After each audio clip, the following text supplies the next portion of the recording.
सफलता के लिए या सफल होने के बाद या आपको सफल होना है तो कभी भी जिंदगी में अपनी तुलना उनसे कभी मत करना जिन्होंने आपको सक्सेस होना सिखाया हो, जिन्होंने आपको हमेशा सफल होना सिखाया हो।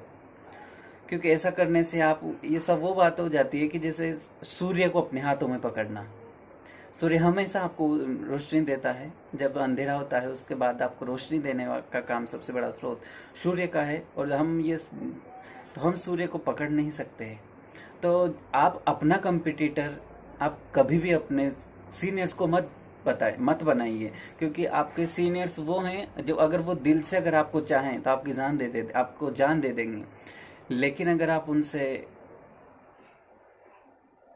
घमंड दिखाएं या फिर कुछ वो करें तो आई थिंक इससे ज्यादा आप दुर्भाग्य आपका शायद कभी नहीं होगा जिंदगी में। तो आप इसको ऐसे आपके सामने प्रत्यक्ष प्रमाण है। महाभारत का जब युद्ध हुआ था, महाभारत में युद्ध में पांडव जीत चुके थे, पांडवों की जीत हो चुकी थी।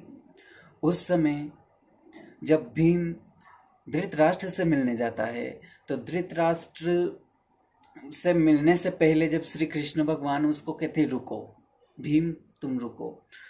उन्होंने कहा अपनी मूर्ति को अपनी जगह पे रखो और उनको मिलने दो।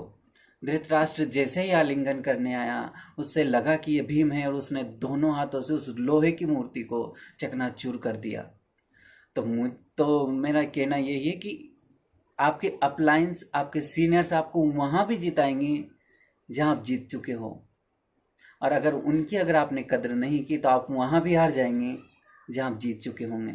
तो ये आपके ऊपर है which type field you want to choose then.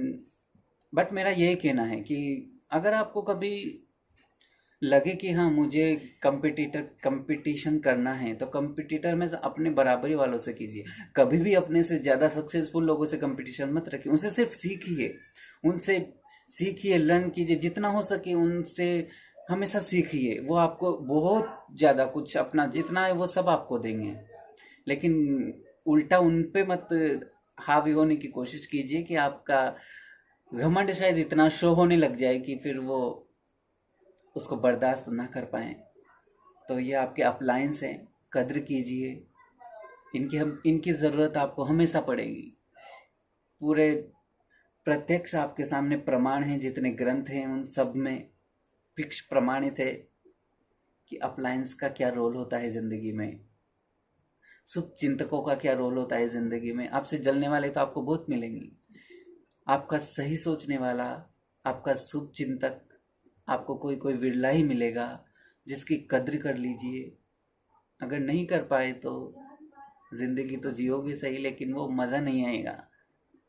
तो आप अपने इस एक मशीन को चलने के लिए जिस तरह फ्यूल की जरूरत होती है, तो आपको चलने के लिए आपके उन शुभ चिंतकों के आशीर्वाद की और उनके सलाह की आपको हमेशा उनकी छत्र छाया में जब चलोगे तो कर्ण के जैसे कवच कुंडल उसके पास थे, वो कवच कुंडल का काम वो चीजें करेंगी। आई थिंक मुझे ऐसा लगता है। बाकी सक्सेस के लिए तो बहुत सारी चीजें होती हैं, जितना कहें सक्सेस के लिए उतना